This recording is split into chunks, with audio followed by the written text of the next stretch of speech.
We're back for another episode. I know you. Wait, this better be the end of these. Seriously. Well, they've been, 3 weeks? No, more than that. Oh, my God. A month. More than a month. Who tricked you? Did a Keebler Elf trick you thinking these were full? I mean, you probably put next to the Keebler Elf saying, "This is full size, mister. This is a full size one." You bought it hook, line, and sinker. Well, it was funny. I walked up to the register and I said, "Oh wow, these are a lot cheaper than I thought." I was like, I don't buy beer that often, so when I do, I'm like, "Oh wow, this is like super cheap."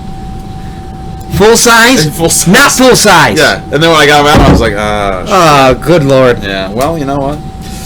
It is what it is. We'll drink them. Yes, we will. For sure. An unofficial sponsor. Unofficial, yes. Unofficial. And Labatt Blue. If you want to pay us, you want to pay us? There's a Canadian. There's an NBA team in Canada. Yeah. There's the Canadian beer in America. Maybe there'll be NBA Canada one day. You know? Let's get to the questions. So, first topic up for discussion. Yes. DeMarcus Cousins. Oh. He tore his ACL. So he was damaged goods before.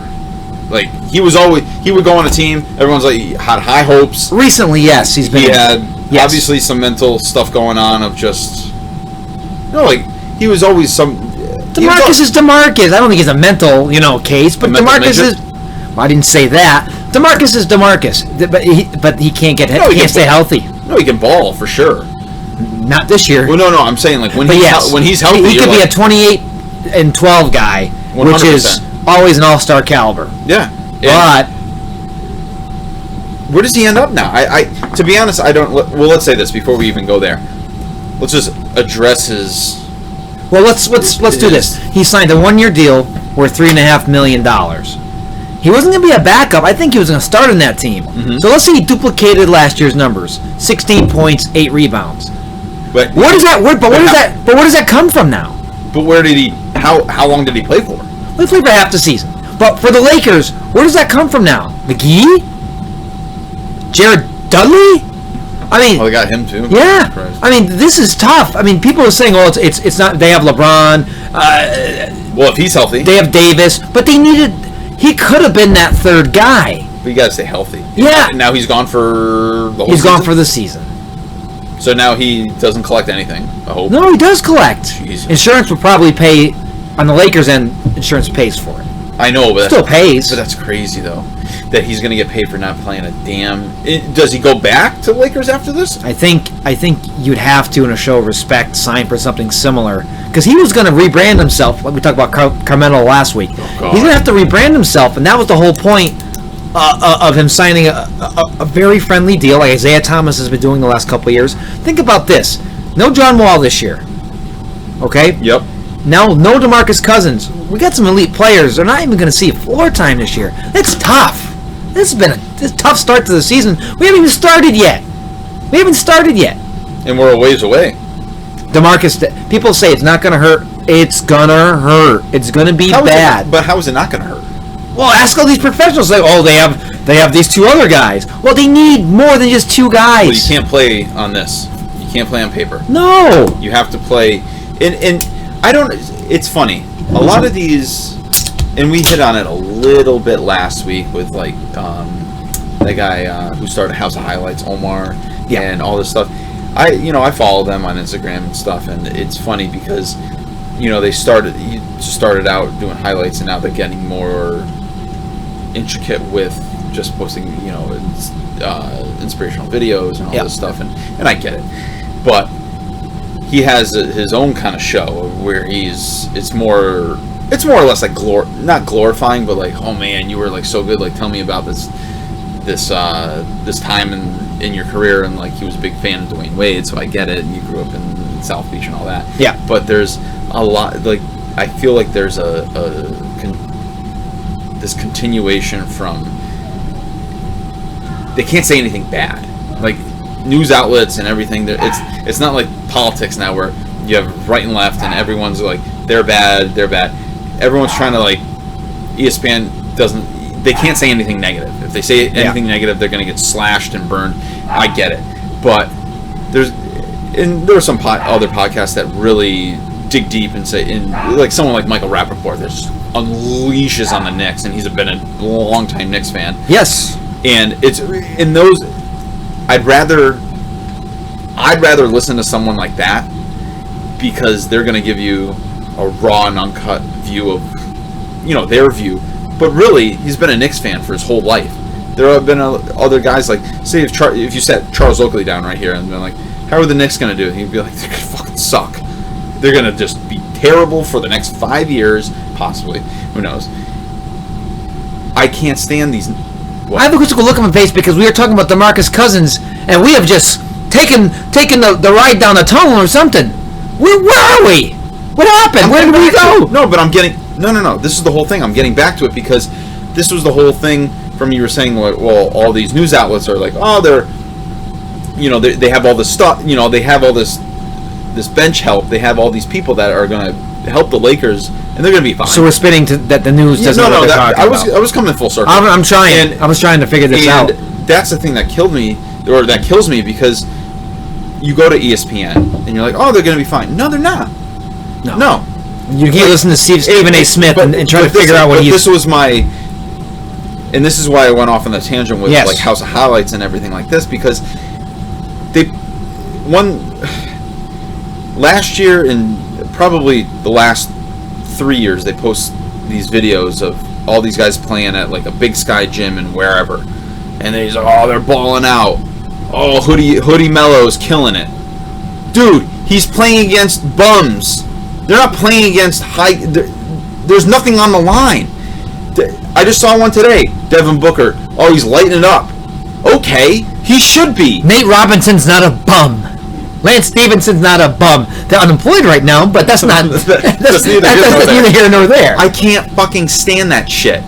Oh, they have some stupid caption like Devin Booker catching fire. Or J. Cole, who's a rapper. Oh, man, he's sinking threes. No one's on him. He doesn't fucking play basketball at a professional level, so who gives a fucking flying fuck about why he's shooting hoops at all? Why are you posting this shit? And it goes back to the fucking Lakers again, because everyone's just like this fluff story. Like, oh, they're going to be fine. They're going to be fine. Oh, look at LeBron. Oh, Taco Tuesdays. They're highlight. Like, shut the fuck up and report on how they're actually going to do in the season. Someone could get injured. I'm just watching Hard Knocks on the Raiders on HBO, and one dude broke his freaking hand in preseason. Like, report on something that they're doing, like they're playing. Like, don't.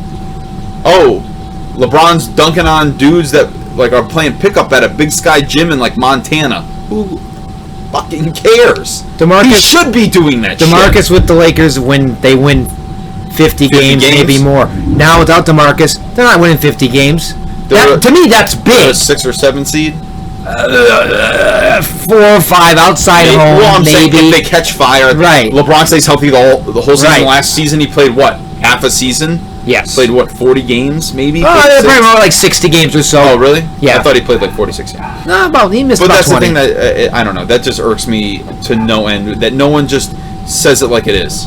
I really fucking can't stand that. It irks me to no end. Say it. If they're gonna fucking suck, tell them they're gonna fucking suck. LeBron's gonna be 35 years old soon. He's not 25. 25-year-old LeBron and a young Anthony Davis, that scares the heck out of me.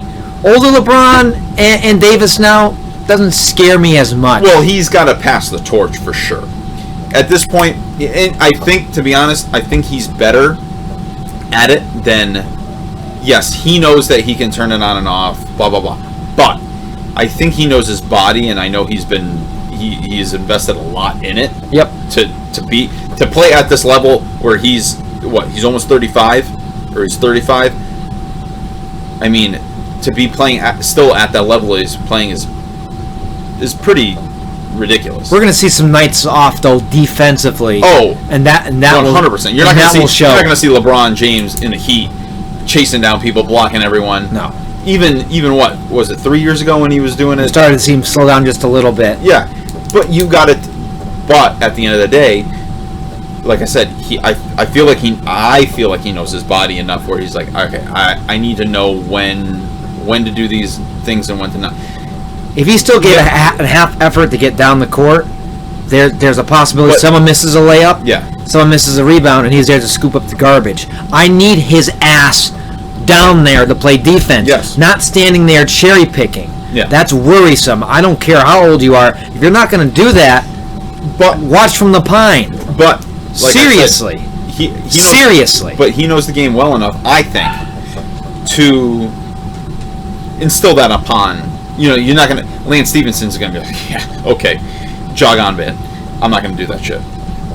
Anthony Davis, who knows if he possibly couldn't because he's playing incredibly intense both sides of the court. Like he's probably not going to be able to run up and down the court like LeBron does because it's just not the same. I mean, he's very, very athletic, but he's just not the same. They're the same animal, not the same beast, so to speak. Like you said, DeMarcus Cousins on that team. We could see some things. I thought that was a huge signing. It was a great In motion. value. And now without him, He doesn't have to move that far. no. Now without him, now it's like who picked up your slack? If you're gonna hope on McGee and these other guys, That guy's such a clown. he has strong points and weak points. His strong points offense, his weak points tend to be defensively and mental. Yes, yes. They could camouflage it on Golden State for sure. You camouflage it. You could just. He just needed to score 6 points and grab 3 bounds a game, and That's he did it. that very well. Yeah. 15 minutes a game. But if someone tells you, hey, don't do. If you get 10 points a game, we're playing with house money. Stay in your proverbial lane. Yeah. Do what you need to do, and move on. And now you're going to ask him to do more than that, and that spells trouble for the Lakers. Yeah, unless because he gets on the free throw line, you're like, there's no first round picks to trade anymore. They have nothing of value that they can trade to bring for the anybody next else in. 5 years. They're They bought the farm basically. I mean they sold everything to get what they have now. It sucks. It didn't pan out with Cousins. It is what it is. I'm sure. Outside of this, you're like. we talked about the Lakers last week. Showtime. There's no reason to rehash that. No, but 2 weeks ago now. 2 weeks ago, our last edition, shall we say? Yeah, I'm not. Yeah, single tier that the Lakers are hurting again. Yeah, no, it's Please. but it's just interesting because you have, and this is another one. They have these videos of D'Angelo Russell like, oh, he's draining threes. Okay, he should be draining threes. Like when no one's on you, should be draining threes. How he's going to fit in with everyone? That dude wants buckets. That dude needs touches. Is he going to just say, I don't think that guy has that bone in his body that says, yeah, I'm going to defer. D'Angelo probably will on Yeah? that Golden State team. I think he's going to fit better than we think. Really? There's just not enough there now. Yeah. Well, they don't have. With Thompson out, Yeah. and with Durant gone, there's just not enough there. Well, you can't. And they paid Draymond a ton of money to stay there. And a ton. And now it's funny you say that because now you have, because D'Angelo could bounce after this year, correct? It's only a 1-year deal. Oh no, it's multi. multi? It's multi. Because you have 2 guards that do the same thing. Essentially, yes. Essentially, yes. You have Draymond. He's a jack of all trades out there. For sure. You have 3 dudes, which is enough. But after that, how far down the line you're going to have your role players step up huge. Well, Andre Iggs got traded. Yep. You remember that? Yeah. We had the retirement of the backup point guard there. Livingston? Livingston's gone. Yep. Forgot his name for 2 seconds. Yeah, he's gone. So to be honest, and you're going to have to rely on a lot of kids on that team. Big minutes. It's amazing. Just sidestep real quick about Livingston. That guy played for that long after that. After the Clippers. Horrific. After that Clipper knee injury. I watched that on YouTube. It's disgusting. Like maybe like a month ago, and I was like, oh. You just sit there and you're like, oh god. It was so bad. And but he ended up off that injury where he should have. As a great backup. Yep. Did what he was told. Like an Andre. He played at Utah and the Nuggets. Played at Utah, University of Utah. The point guard. Andre Miller. It's one of those Good guys. call. Yeah, just that guy that was like, I'm not going to be an all-star. Right. but I'm going to give you this, and that's all you need. Very good player on a bad team, and an excellent role player on a good one. Yeah, you're absolutely right. That's a good. But that's all you need. Correct. But if you know your lane, right? If you know your lane and you stay in it and you don't try to do anything, I get it. It's funny. I think we talked about this before, especially with like NFL players nowadays too. There are a lot of people, or a lot of players in professional sports now that they're thinking about, I don't even care about a championship. I just want to win a little bit. I want to get paid well enough and play long enough so I don't have to work anymore. And I think we see a lot of that now. And someone but it's funny, if you stay in your lane long enough, in my opinion, you're gonna find somewhere that a coach, an organization is gonna say, hey, listen, you do this really well, like a Patrick Beverley. That I think that guy should. The fact that the Lakers or the Warriors didn't throw some money at him and say, "Hey, just annoy everyone." Hey, and you'll get a championship, probably multiple championships. You'll get paid. You don't think he's gonna do that with the Clippers? I think he's gonna do that with the Clippers. But he's gonna win. They have a good chance. Coming out of the West. I'm just saying. Well, now with DeMarcus gone. Well, I mean, with DeMarcus, remember we said 2 weeks ago maybe they get that home seed, and I think they'd be bounced out of the second round. But but no, he has a good chance to do everything you just said, and stay with the Clippers. He's going to do it. I love that guy. I really do. I think that guy is one of the. He's first of all last of a dying breed. Yeah, you could say he's the best around. Continue. No, but really, you have Avery Bradley, that was once with the Lakers now. I don't know where because he had a pretty bad knee injury. He's pretty healthy right now. A little older. And another one of your boys, Tony Allen, he had a lane and he played it very, Memphis, very well. My goodness. And after he left the Celtics, I mean, geez, he was a lot. You talk about lockdown. Played a lot more minutes there. Yeah, they got to see what he could do. Well, that's the thing. You go on a team, you're going to show ninth or 10th man in Boston. Show your grit, right? Yeah, and he showed a ton of grit in Memphis. Absolutely correct. And that's good. I to be honest, I love to see that because I like to see that. Not the quote unquote lunch pail players, but those guys that really go back to the old school a little bit and say, "This is how you play defense." Sure, and within the confines of the ridiculous scheme that the NBA is now with like hand checks and everything like yes. If you said put Tony Allen, Avery Bradley, or Patrick Beverley in 90s basketball and they'd flourish. Jesus Christ. No one would score any points ever. You'd have Patrick Beverley guarding Sean Bradley. You'd be like, can't score. I'm sorry. Well, he'd punch Sean Bradley and not be suspended 20 games. He'd be suspended 2. Well, yeah. How much you get? Early in the 90s, those rules didn't apply.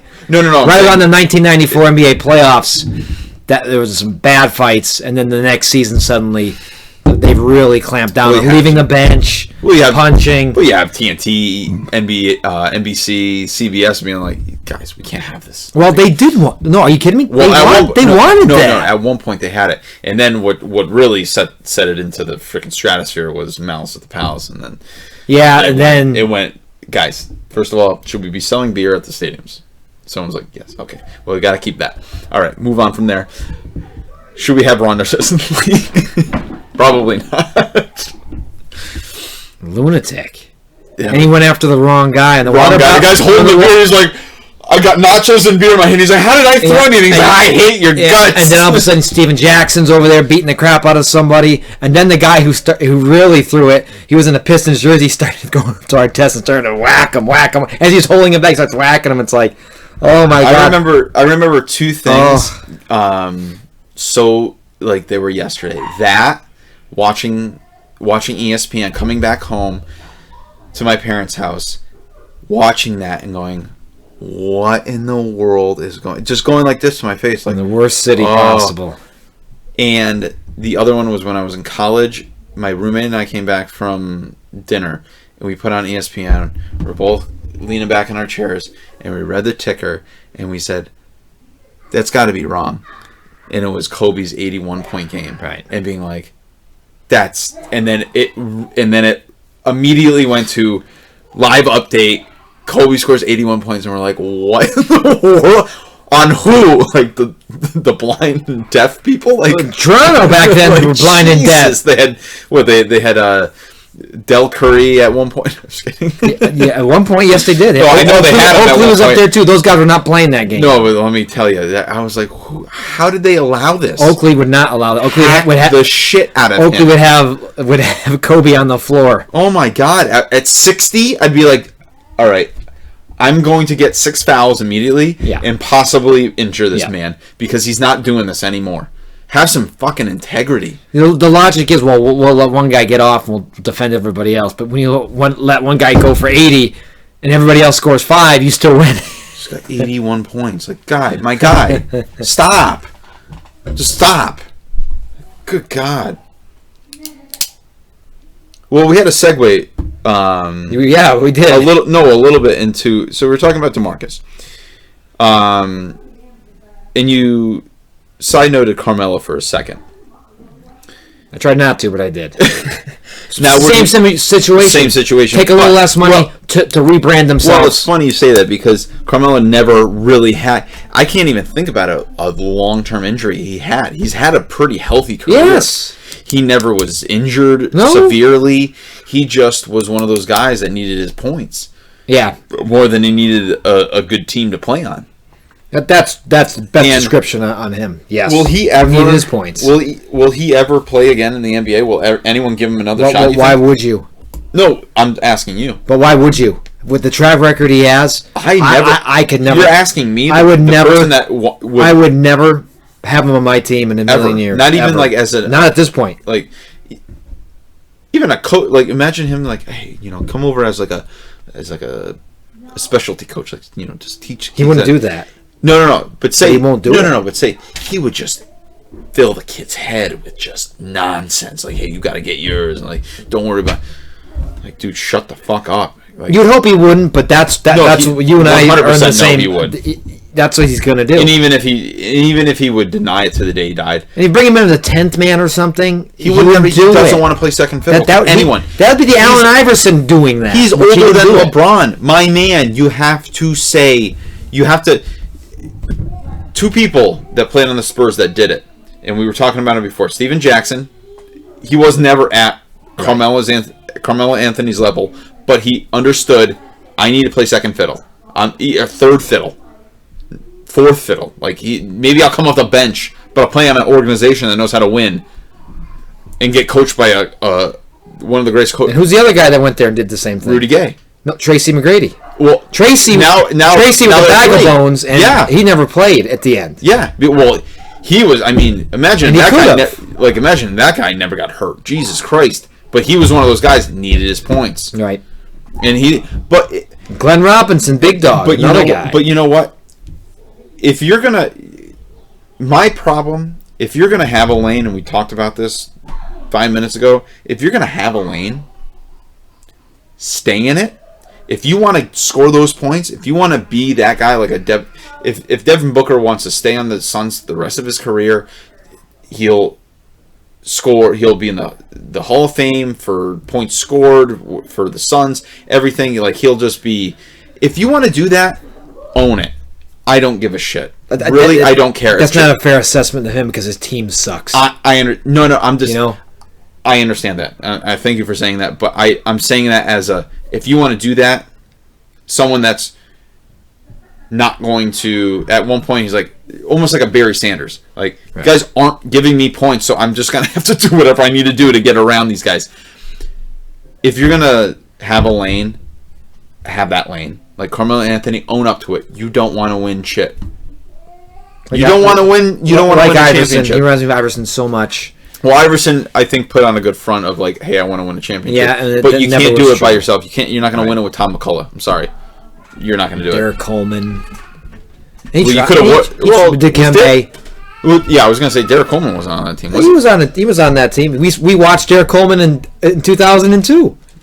Jesus. So he tried, and he failed. He tried. You can't sign Carmelo.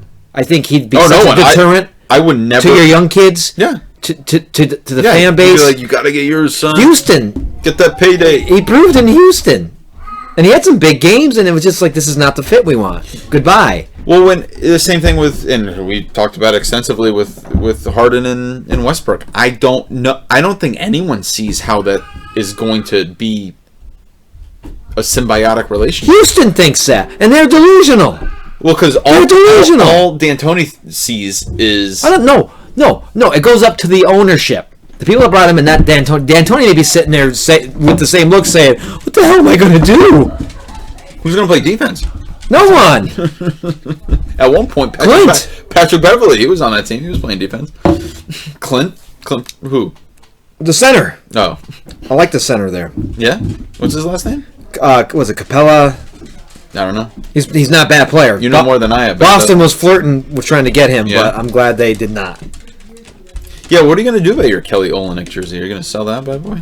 It's next to my Rasheed Wallace Celtic jersey, okay? You can figure that one out. And this one. Yes. This one is the Classic. best. This one's the best. This was a before. This was the before time. Before Patino. Out of all white centers, though, out of all like non-functional. Well, no, He was. Come on. I told you 10 points, 7.2 rebounds a game as a rookie. And then he fell off the face of the planet because he couldn't hit a free throw. Stop it. They played in the playoffs his first year there. All rookie, second team. Stop it. Hey, you're not going to... You've nicknamed... You started on some white center mumbo jumbo. He ain't Greg Kite. He ain't Ed Neely. Greg Kite was great. He's Eric. How about Ronnie Cycli? How dare you not... Ronnie Cycli's not right. He's from Beirut. Or wherever. I think he was born here. No, he was not born here. Well, you know what? He has roots here. He went to Syracuse. He couldn't shoot free throws. He's a citizen. That's all I need. He is a citizen. And he played in Orlando, for Christ's sake. No. He played Miami first. Yeah. He had like 6 good years of like 16 points, 11 rebounds. Yeah, eventually he did show up in Orlando, Utah, and then he fizzled with the Nets. Yeah. Badly. I wonder what these guys are doing nowadays. Like, what's Montrose doing? I know he's coaching somewhere. You know what I know what he's doing? For 6 years ago, I knew what he was doing because one of my buddies from high school was working at Chapel Hill in the alumni office. And he was there making phone calls to like alumni, being like, hey, want to give money? I'm like, God damn. Oh, how the mighty have fallen. He got paid, though. Oh, he probably loves what he's doing right now. No, well, it's funny to me because you have, and one of my favorite things to watch is the 30 for 30s broke. Like, that was one of my favorite things to watch because you have someone like Jamal Mashburn, who owns... Yeah, he owns 90 businesses, yes. I thought he was going to say the broke one. Like, no, he owns 90 businesses. No. He owns Outback Steakhouses. Yeah. He owns car dealerships. He owns chicken joints. It's awesome. I don't understand why he owns car dealerships. I would never want that crap in my life. His portfolio is amazing. But he diversified. Amazing. But one of my... He owns a racehorse, too, I think. But with Patino and... Talk about throwing your money out the freaking window. Hey... Well, if you have it to spare and you know that you're good for he does. And you have it invested, but it's... Outback Restaurants. That's what he owns. Outback you said Restaurants. Outback Steakhouse. No, I thought it was chicken. No, you said Outback Steakhouse. Did I really? Yeah. You said chicken joints. I didn't mean that. That sounds pretty bad. No. Well, you could have a Roscoe's Chicken and Waffles, for sure. Let's and let me tell you. But talking about 30 for 30 being broke, we can talk about half the Celtics. We talk about Antoine. No. Your boy. No. That's Kenny Anderson. Right. No. Not Kenny Anderson. Oh yeah. Your boy, the Big Wiggle. What's his name? Antoine. No. I know what his name is. But your boy amongst boys, Tommy Heinsohn, the biggest homer of all time. He's not a homer. He's a passionate announcer. Former Celtic. Very, very objectified views of everything. I'm not walking down this path with you tonight. I'm not playing this game. Antoine Walker. I love Walter McCarty. Okay? One of my favorite things from the 30 for 30 on Broke was Antoine Walker, and he was like, yeah, man, I just gave people money because they said I'm good with money. And I was like, Man, that's fantastic. I just sat there. I was like, oh my God. I can't defend. I can't defend. Oh, it killed me. I can't defend. Oh, it was so funny, though. $100 million, dude. But they all do it. No, I get it. Besides Mashburn and the smart ones, they all manage to. Well, you say the smart ones, sometimes it's luck. You know, sometimes you just get lucky. And you don't put money into bad businesses. And when you no. When you have somebody helping you, that's why you hire the proper staff or the proper business agent. Well, they'll help you do that. It's funny because unless they're ripping them off. I guess when you're so like someone like LeBron who just was like, hey, I'm gonna have all my buddies like manage my career because we grew up together, which is an asinine thing to do. Oh God, yeah. And it's working out for him somehow that we know of. Well, of course, we don't know what's the underlying things. Like, who knows? LeBron James could be living off credit cards. I'm assuming. I'm assuming not. We're playing hypothetical here. Jesus, like there are so many people that I've known in my life that are like, you see everything looks good, and on underlying factor is like they're either broke or they have mass amounts of credit card debt or who knows. You never know what's going on. Right. Totally get what you're saying. But yeah, someone like an Antoine Walker, or it's funny. I would consider Antoine Walker one of those fringe kind of guys. Like, he's not. Yeah, he was an all-star 3 times. Yes, every once in a while. You know what he reminds me of?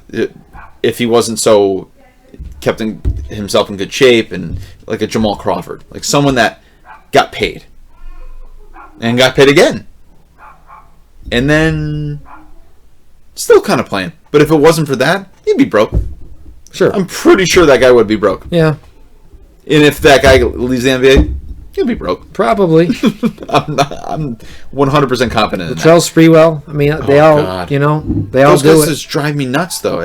I look at that from my perspective of just the money they made in such a short.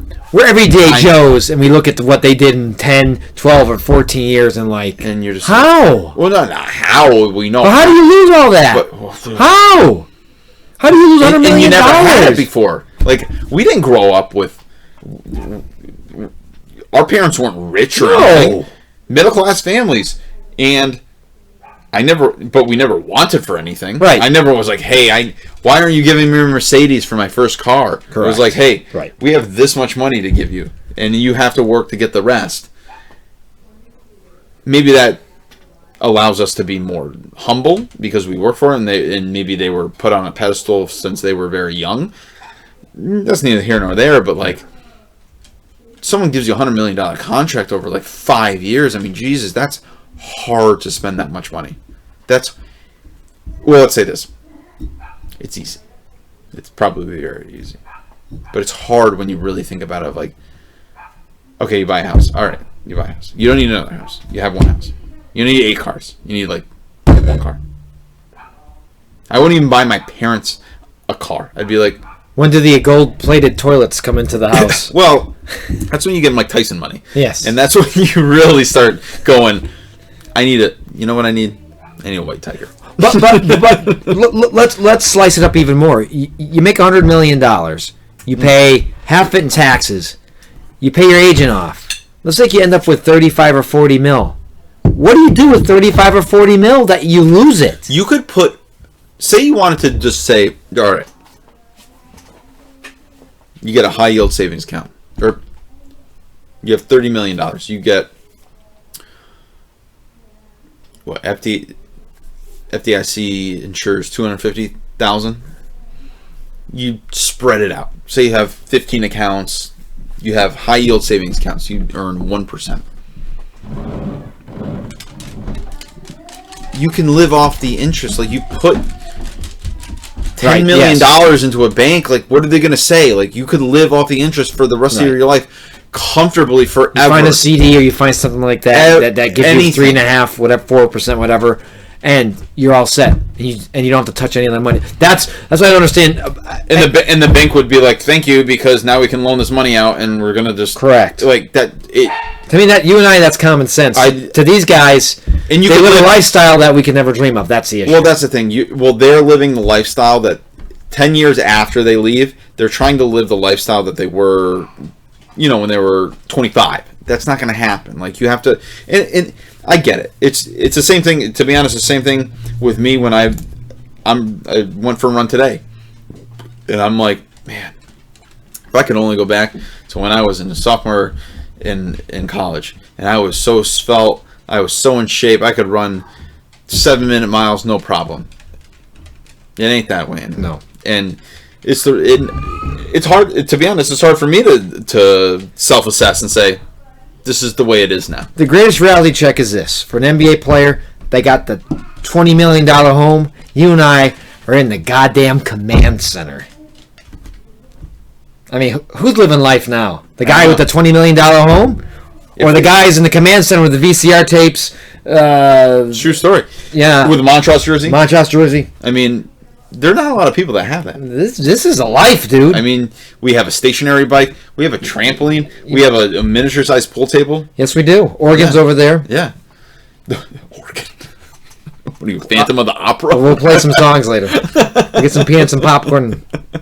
I can't wait. I'm looking forward. I know you're looking for it. Yeah, no, I can't wait.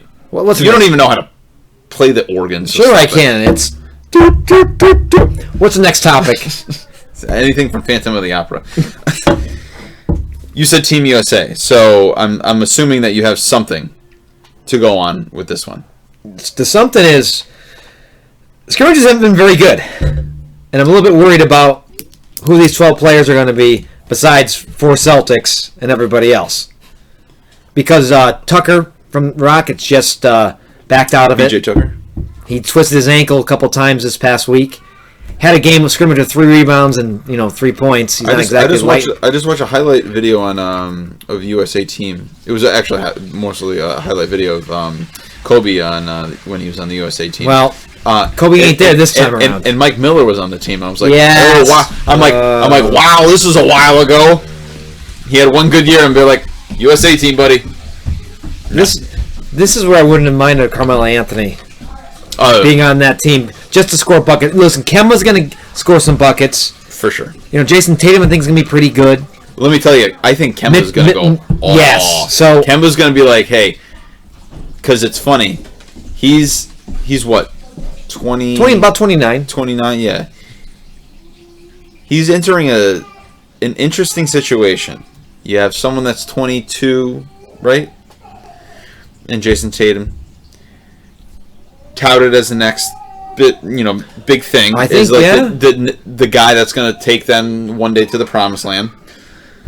But now you have someone that's seasoned, that knows how to play the game. The very good attitude. Great attitude.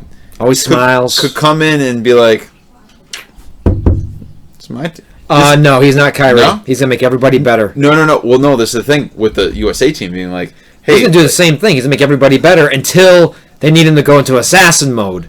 And he'll go into assassin mode where it's someone else will play point guard and just run off picks. I'm just going to be this off guard and just boom, boom, boom, boom, boom. Who? Kemba? Yeah. Yeah. I mean, he has a capability of doing that. Oh, no. I don't think they're going to go into that kind of mode. They have options. They have a lot Did Jaylen Brown resign? Jaylen Brown, as of right now, is on the team. Marcus Smart's on the team. Okay. There's 4 Celtics on that team. It's funny because you have a lot of guys like Jaylen Brown and Marcus Smart to me are not similar.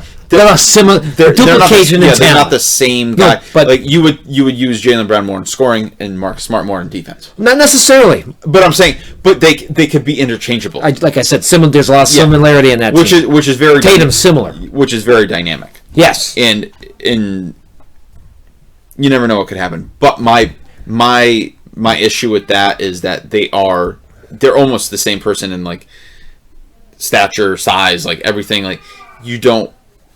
I guess now in today's day and age in the NBA, you don't need the center position. You don't need the kind of the Hibberts of the world aren't playing the NBA anymore, and there's a reason for that. Oh, remember he was an all-star with the Pacers. He couldn't hit water if he fell off a freaking boat. I mean, besides the Brook Lopez's, and what has he added to this game? A big 3-point shot. So he's evolved into the center of the future. I've even seen Blake Griffin on videos, like just shooting threes.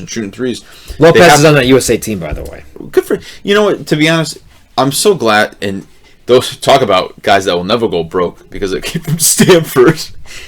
Those guys, my God, they super smart. Same with the Gasol brothers. Yeah, they're not gonna go broke. They're gonna go live in Spain like high life and just. Well, one's headed for the Hall of Fame for sure, and the other one could be if he plays his cards right. And you have two brothers. Imagine that. That's just incredible. You have Powell, who was won what, 2 or 3? Yep. He's got an illustrious career. Got one more year in the league, and then I think he's still playing. He's in Chicago? He signed. I forgot right now where he signed, but he signed again. He's got a minimum deal. Good for him, man. Good for him is right. To be honest, like you can't get mad at those guys. You played the game well. You didn't. He wasn't an asshole. He played the game the right way. He never was like that guy. You're like, man, I really hate that guy. It's just like Dirk. Like no one is hating on Dirk unless you big time European ball player who did very well in the NBA. Not all these Europeans do that, which is funny because he came from. I mean, when he came, I remember going to that game. The Nets playing we went to all the way down in New Jersey to watch him play in Rutherford. They got smoked. The Nets just tore them apart. That was the game Kyrie Irving was watching when he was in 4th grade. It was a It was a bloodbath. They pulled Jason Kidd and all the stars out at the end of the 3rd quarter. I was like, Jesus Christ! They played. I don't even know. Maybe Stromile Swift was playing on that team at that point. I think you're right. And he was not a flop. Oh my God! I thought he was gonna be something special too with the rebounding and everything else, and he just couldn't put it together. That team was and it was funny because before that time, there was Reeves, who had a big knee problem, degenerative knee. Yeah, I think is what. Yeah. He was a great pick for them too. Yeah, right spot. Yeah, from Oklahoma. Yeah. Stroma, you had him, Stoudemire, Swift, you had Stoudemire, but then you had Jason Williams that came on. You had guys like did Ricky Davis? No, Ricky Davis didn't play that. I'm thinking. No. I was thinking of the Cavaliers jerseys that matched up at one point, the colors, because that guy was a piece of garbage. He played on yours. Blue Edwards, yeah, BLU. Gerald Wilkins. Yep, there were a lot of guys on that team that just the organization never. And what are they now? Vancouver went to Memphis. Yeah. And I think Vancouver wants on the team again, but that I just don't see the NBA doing it. Yeah, it's going to be overseas before it goes back to Canada, honestly. What do you mean? For a new franchise. What do you mean it goes overseas? There'll be a new franchise. The newest franchise will be a team outside of America. Oh, you think so? Yes. That will be incredible. Whether it's England or Spain or what have you. They have to keep it close. They can't be like, hey, it's in Russia. До свидания. Na svidanya and da. That's crazy though. Would they? Do you think they would? Yes. I mean, the global game. We talked about the last edition. It's a global game. First of all, it's inevitable. I totally understand that. But it's all. I'll retract. As soon as they've gotten to Toronto, Vancouver, I said to myself, "This is just the tip of the iceberg." Well, of course, like Adam Silver's like, "Hey, like, how much money can Stern, we make?" That was Stern. Well, no, I get it, but I'm saying Adam Silver, like, he's the guy. He's a driving force, and he's smart as fuck. Yes. And to be honest, he has a sweet deal. He has he's got no head injuries with the NFL. Like, if Roger Goodell should be paid every freaking single cent that he gets paid. You and I are not agreeing with that. To deal with all that bullshit. He makes way too much. To deal with that bullshit on a day-to-day basis.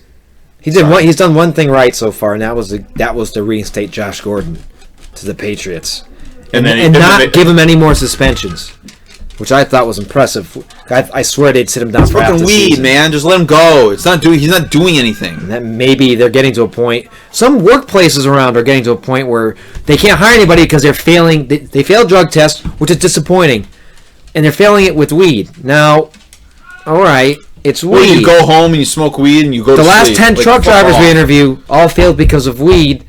Maybe we need to relook and say it's not heroin, and it's not The truck drivers are failing because of cocaine. Because what I'm just saying though, it's not cocaine. It's not heroin. Yeah. It's something that's becoming legal in some states. Some states. This is what's not. No. I'm saying. Well, it's gonna. No, it's a good. Except this state.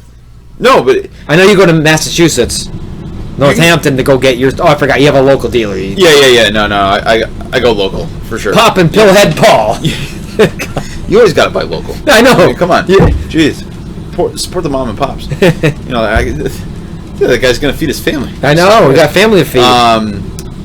No, but it is a good topic because at the end of the day, it's gonna be off the federal one drug list that they have with the same thing eventually, with fentanyl and freaking heroin, which is ridiculous that it's on there anyways, and it's gonna be off, and it's just gonna be like, hey, all these people that got like Ricky Williams is gonna be like. Yeah. Where's that bit? Really? Really? You're gonna suspend me? Who like all he wanted to do was hang out. That was one of the best 30 for 30s I watched. Was him just being like, "Oh, I don't want to do anything." And they're like, "You're suspended." He's like, "Ah, fuck, I don't care." But no. To be honest, it's just dumb at this point to be like suspend someone for. It's not. What are they? No one's performance is being enhanced. You do this at 3 o'clock in the morning. You don't wake up at 7 o'clock to go to your job. You will not function doing this. You smoke weed at 3 o'clock in the morning. At 7 o'clock, you're up and you're at work. There's a big difference. Yeah. There's a big and if difference. You're drinking at 3 o'clock in the morning. Well, you know what I'm saying. No, I get you. You go. That's the thing. Some people take it to like. Will take like an edible or smoke weed to go to sleep. Sure. It knocks them out, and they wake up and they're like, "Hey, all the effects are gone. If you don't like ingest it, if you're gonna eat it, it processes through your liver. It's totally different. If you go through your lungs, it's totally different. You're gonna wake up the same pretty much and be like, "Hey, I'm ready to go. It's all out. It's not technically out of my system, but it's all out of your system. Right. Like you drink 12 of these." End your night at 9 o'clock. You drink 12 of these. Yeah, You're waking up with a terrible headache. You're waking up nauseous. You're like, oh, I don't feel motivated to go to work. Right. That's exactly what I'm saying. Yeah. No. And this is not going to spike anything. Right. At all. I don't know how we diverted from Team USA. Team USA. Let's get back to it. We need to get. You know what? We need to pick our 12 men. That's going to happen by the end of tonight, I think. Yeah. And we need to figure out because defense is going to win the Olympics. It's not going to be about scoring. Well, it's funny because America can't score. At this point, for the most part. It's funny because we were just talking about it. The game's changed. Oh yeah. The global game has changed, and we're not gonna like the '92, the Redeem Team, the Dream Team. Those teams, we're gonna have to fight. It's gonna be. We were better then. We are not better now. We dominate. It's not even when we got beat by like Carlos Arroyo and all that, Puerto Rico and all that. Yeah. Pierce was. Yeah, well, that says a lot.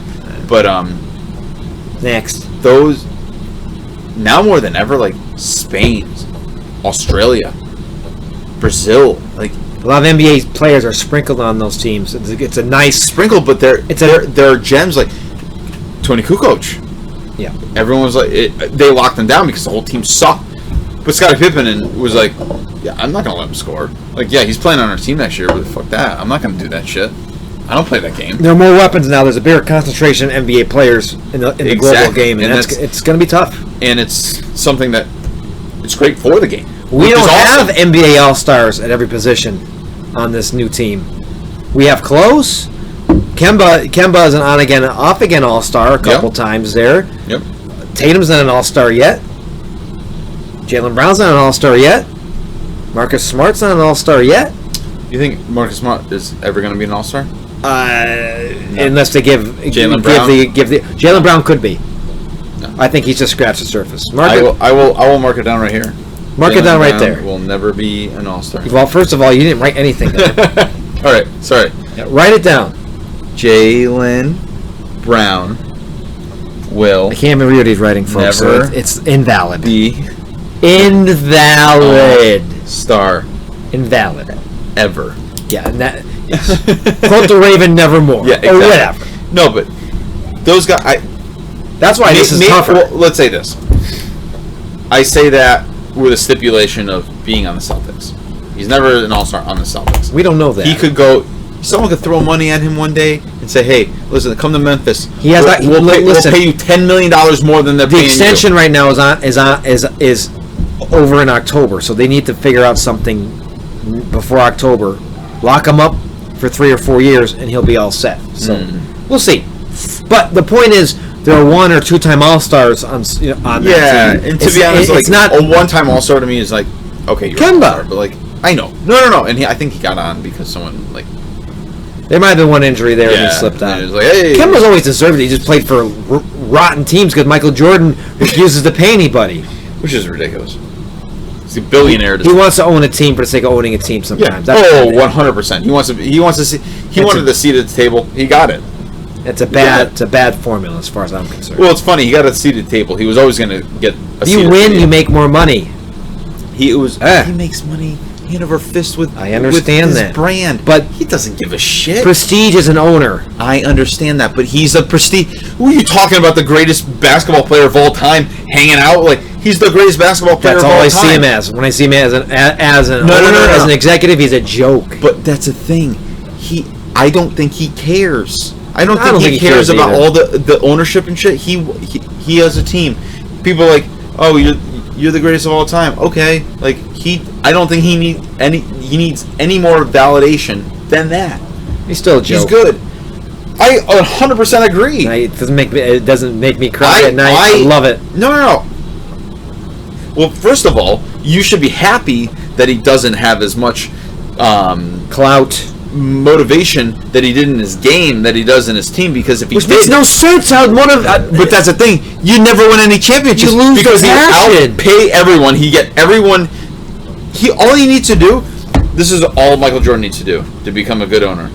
And I'm just saying this because this is ridiculous, and I'm thinking of it right now. Actually care about your team. One, it's a three-pronged deal. Pay people to come to Charlotte and be present at the practices. People want to see Michael Jordan. He doesn't go to practices? I thought he was there for most of that stuff. Be involved, like, as much as possible. If you're saying he doesn't want to pay people, Jesus, pay the people. You have enough money to. Jeremy Lamb. Why didn't you pay him? Why didn't they pay Kemba? Where is he? Jeremy, I think, is in Indiana now. Yeah. And they could have paid Kemba. They're like, we're not going to pay him.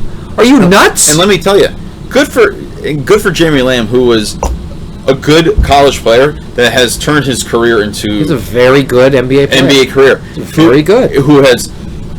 You talk about flying like under the radar. Yeah. I mean, that guy is the.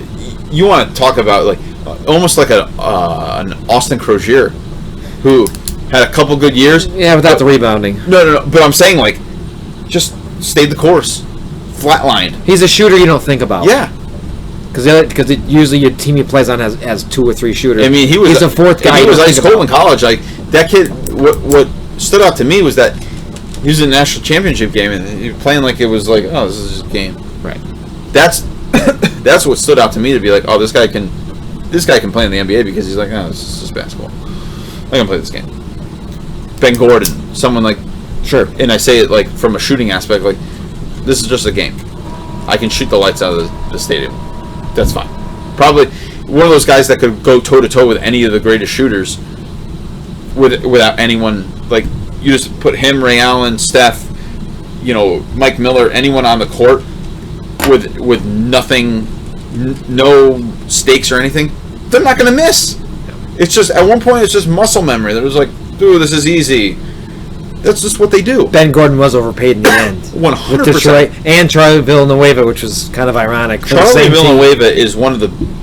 He scammed the NBA so many millions of dollars because he didn't do a damn thing. At UConn, thing. We kept waiting for him to make a step. He played 1 year. But we kept waiting for him to make a step, and he was pretty average. And then he was gone. It's like... He didn't improve at all. He was so enigmatic. He was a 6'10", 6'11" guy that could shoot threes, dribble, drive the lane. He's hairless. That was the best part of it. He's hairless. He had a disease.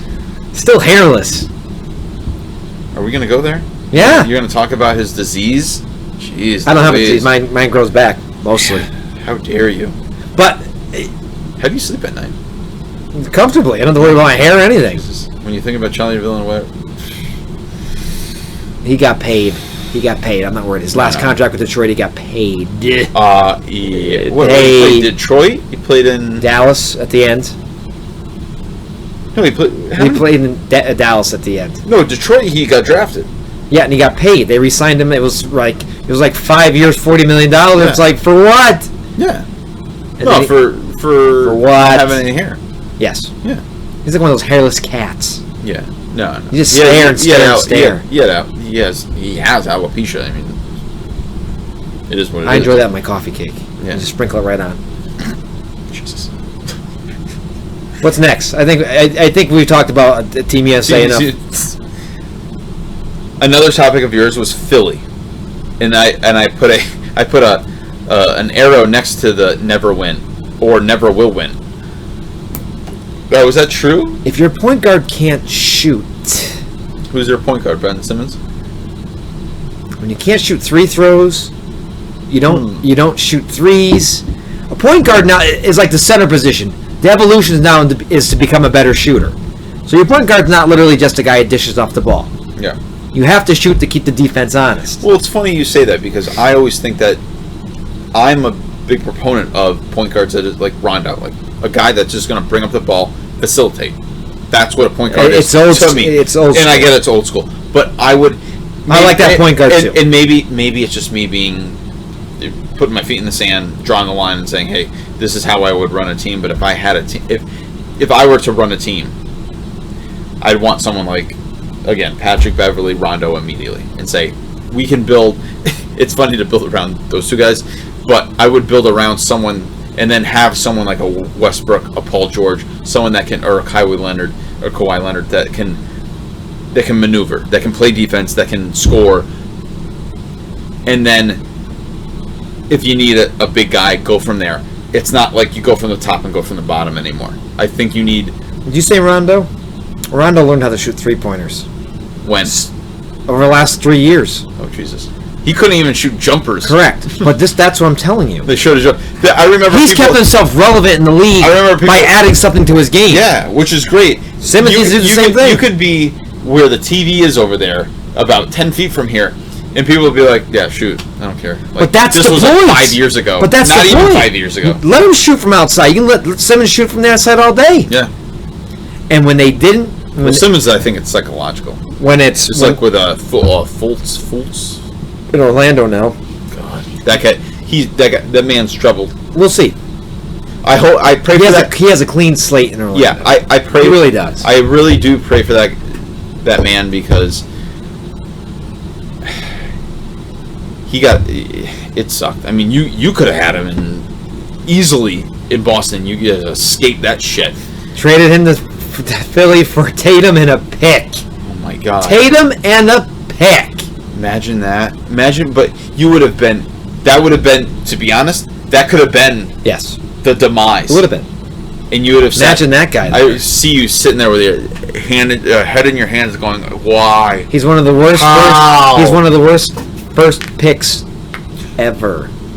We'll see. Bennett in Cleveland. That's gonna Purvis Ellison type. That's gonna go down as a bad pick. As the first overall pick. For in general in the NBA. Oh, well, you have Sam Bowie, who was hurt. And then you had, Sam had such a good career at Kentucky, you had no choice. Well, you got guys like Glenn Robinson too. Glenn Robinson put points on the board though. But I don't think he's for a first round pick. But he's judged on a higher level than everyone else. He scored 15,000 points. That's not flopping. Flopping is what that Bennett guy did in Cleveland. Flopping what Purvis Ellison ended up being. Greg Oden, big time flop. That's he had so many injuries. I felt bad for that guy. I really felt bad for that guy because it wasn't. It's like Sam Bowie. Like it wasn't. You have no choice. It wasn't his fault. And you have a franchise. You have no choice. You see a guy down college. You have no choice. You look like idiots. Oh, we got a guard instead of that center. Centers don't land on your lap every day. And they don't come over like that every Anthony once in a Davis while. isn't just, every team get Anthony Davis. No, 1 or 2 teams can. That's Him, it. Cousins. Right. Pretty much anyone that comes from Kentucky at that point. Is Calipari still there, right? Yes. Yeah. So, I get it. Sam Bowie, I understand. Yeah. I understand that. And a Hakeem Olajuwon, that was a no-brainer, too. I get Well, before Ralph Jordan. Sampson. Ralph, yes, no-brainer. Oh, no, they didn't play. He came from Ralph Virginia. was in Houston, and yes, he came from Virginia. Yeah. His second year in college, Red Auerbach sat him down saying, "We're going to draft you. Come out of college." Mm-hmm. He refused. Imagine what would have happened if the Celtics got Ralph Sampson, which probably would have been no Robert Parrish and no Kevin McHale. Could have been Bird and Sampson instead of Bird, McHale, and Parrish. But you never know. But what I'm saying is, he would have picked. He had the first pick. Yeah. And he ended up trading that pick to get Parrish and McHale. Yeah. Imagine if he just kept the pick and took Sampson with those bad knees. He had bad knees. I know. Well, you can't be that gangly. You can't be that tall and still like Shaq. To be honest, I feel for Shaq because he's icy hot. True story. He puts the patch on his back. Yeah. He probably needs that shit every day. The guy's huge. Of course he does. Even someone like Charles Barkley, you're walking around, you're gigantic. Those guys think a balanced meal is a Big Mac in each hand, or 2 Big Macs in each hand, or 10 Big Macs. That's a balanced meal, everybody. You never know. Like I mean, Ronald McDonald loves those guys. I tell you. To be honest, right I feel for them because we don't know how it is to live that life. Like growing up, being Shaq. Like imagine the meals you eat. You play basketball, you burn all these calories, and you're still like, he was, and you know more than anyone else, no one ever saw someone like that could move. I was watching him from his last year in Orlando to his first 2 years in LA. I was like, this guy's doing moves that guards are doing. Like, he was just so.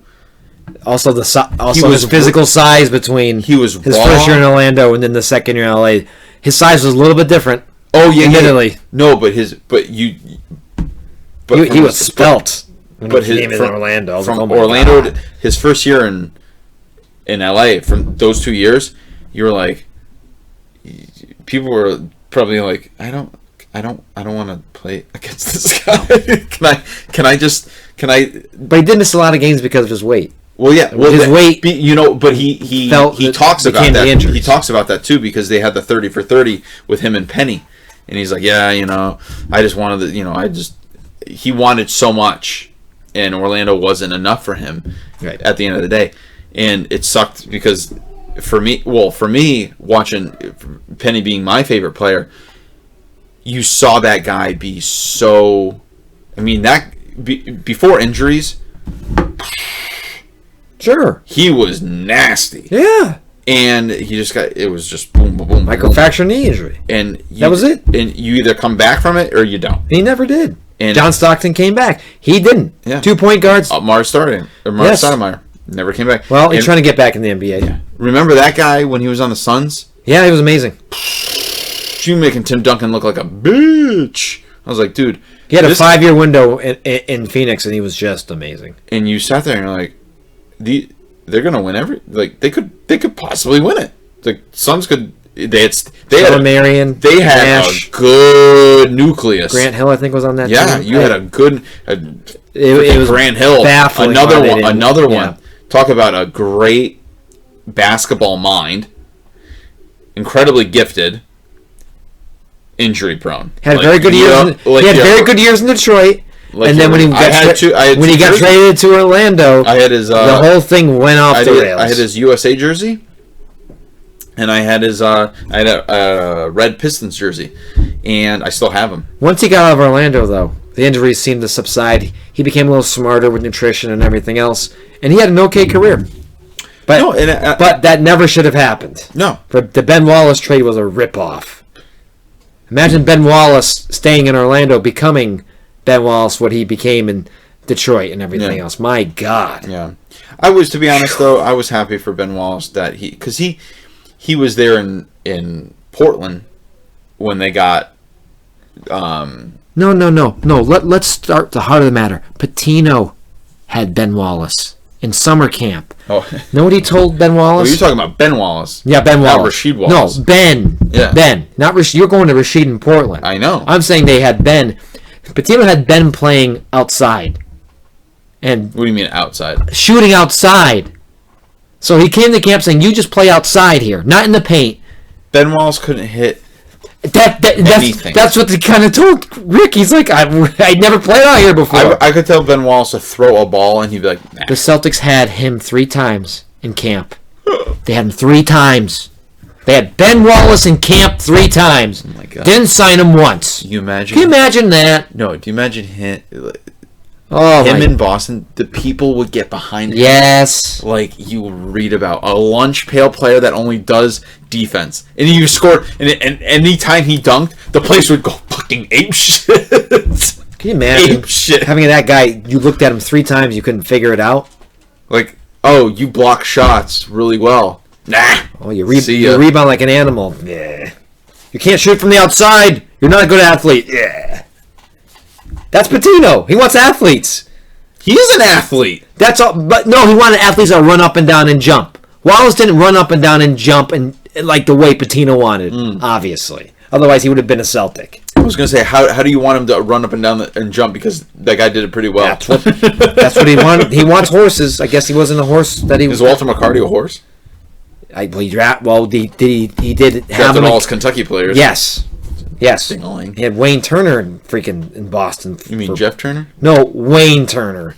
That guy couldn't do shit in Kentucky, and he brought him for 3 games in Boston before cutting his ass. Oh my God! Fucking Patino. Could you, if you were to summarize in about, I don't know, let's say this in a sentence, what it was like to live that Celtics life with Patino in one sentence? It might be How would you describe it? great at first, miserable at the end. Because you saw this guy, and I remember him helping the Knicks out in the late 80s. He actually won them an Atlantic Division championship. And then he went to Kentucky. And then he won a national championship. I was excited. Yeah, but I'm just saying in Kentucky. I was excited to see him come on board. And then I was excited to see his vision of the Celtics. Interesting. And then all of a sudden, the 12th man became the guy he'd cut every other game. And then they won 36 games his first year, and I was excited. And then he took a step backwards immediately. And then he did the Larry Bird ain't coming through that door, fans. Kevin McHale ain't coming through that door. When he said that, I said, fuck you. You don't know anything. You demanded to be the president of the Celtics, which basically sent Red Auerbach out the door, basically. Well, at that point, how old was he? The point is, I know, but it's he was getting $7 million a year, and they didn't get any better than 36 wins. That's what I remember Patino. He was a loser in Boston. Interesting. Loser. And he didn't draft Antoine Walker. ML Carr did. He was already there when Patino came on board. So you can't give him credit for And Antoine. ML Carr, that was a bust. He hired himself to be coach. What a knucklehead. I got the best coach. Who? Me. Ah. When they fired Chris Ford, I was upset. I really was. I love Chris Ford. Who are you going to hire? Myself. Me. Don't worry about it. Okay. I got it under control. Okay. We're going to get Dana Barros for $15 million. Wait, we'll give him 20. Wait, we'll give him 22. ML, there's nobody bidding against you. Stop it. Shut up. Pay him the 15. No, 25. No, 22 mil. Dana Barros over there going like this. I was excited when Dana was coming off an all-star year with Philadelphia, averaging 20 points a game. Local Boston guy. I was happy for them to get Dana Barros. Well, 3-point shooter. You also had another NBA Finals MVP, right? I think. Yeah. Who you gonna make fun of now? Go ahead and say it. Chauncey Billups. Yeah, Chauncey Billups. Yeah. Stop. Because eight of the teams had Chauncey Billups too. You know, at one point, Chauncey got traded from the Celtics to one place. Ron Mercer got traded to Denver, and eventually there was a trade in Denver that Billups and Mercer got traded together to I think Orlando. Jesus. So it was funny how they both got drafted by Patino. They both ended up in Denver, and they both got traded together out of Denver. And I'm like, what a small world it is. What a small world. And all those picks. Remember, it's supposed to be Duncan. Everybody else, yeah. Everybody else was Plan B. Yeah. So Bill, no offense, Billups was Plan B. A smart Plan B, but who knew? Who knew? Yeah. And Ron Mercer never should have been drafted. I'm just fucking around. Ron Mercer never should have been drafted 5 or 6, whatever it was. Ever. Because he ended up maybe a second round. I think he was a 20-point scorer in like Chicago one year, and that was like his high. And that's 1 year. And he was a Kentucky guy too, right? Yeah. He was good. Those guys were great. You know what the problem was after Duncan? everybody was just so average. Admittedly, Chauncey Billups was... Duncan went second because No. Glenn Robinson went first. No, that's not that. Oh no, no. Duncan was with Iverson. When the Boston got the 5th pick, Heinsohn was in New Jersey, and the look on his face is when they were doing the NBA draft lottery. When they made the announcement, Heinsohn was sitting there with his look on his face like, "Get me a fucking cheeseburger. Get me out of here. I hate Jersey." It was awful. What did they pick? That was they picked 3. They had Billups and they had Mercer. It was like 5. They had the second worst record, but Vancouver wasn't eligible for the first pick because they were expansion. Expansion, yeah. What? Yeah. Bad memories. Fuck. It's funny. Sucked the whole lottery. Imagine. Well, you say things would have been different with Duncan, but you never know. You get Duncan. Well, yeah, I suddenly now NBA players want to go to Boston. Well, yes, I get that, no, but not right away. They'd come because he got into I don't know how the lottery balls. So Duncan and Antoine Walker are your 2 best players. No, Walker. That was Walker. Was a 22-point, 10-rebound guy. Mm-hmm. They win 45 or 50 games, and that opens up Pandora's box for the good. Mm. So that's what I would have seen. But you don't. But like, does Tim Duncan become Tim Duncan? Yeah, yes. Without the guidance of someone. Oh God, yes. You can't coach talent. Talent's there. Yeah, the talent was there. But you can't discount David Robinson. Not necessarily. No, not all that time. It's Duncan. Duncan's gonna be a Hall of Famer no matter where he went. We knew what we know now, but not Sam Bowie. Not freaking Purvis Ellison or Ronald McDonald. Well, first of all, your boy Purvis from Louisville, I believe, right? Yes. Yeah. He was the your boy from Papa John's. Better ingredients, better pizza. Now, Nervous Purvis. Hey, Boston gave him $2 million a year to be injured all the time. And he had hair. Listen, and all that. No, not when he went there. He didn't have hair. I knew we were in trouble because the start of the season he was already hurt. His very first season, he's already hurt.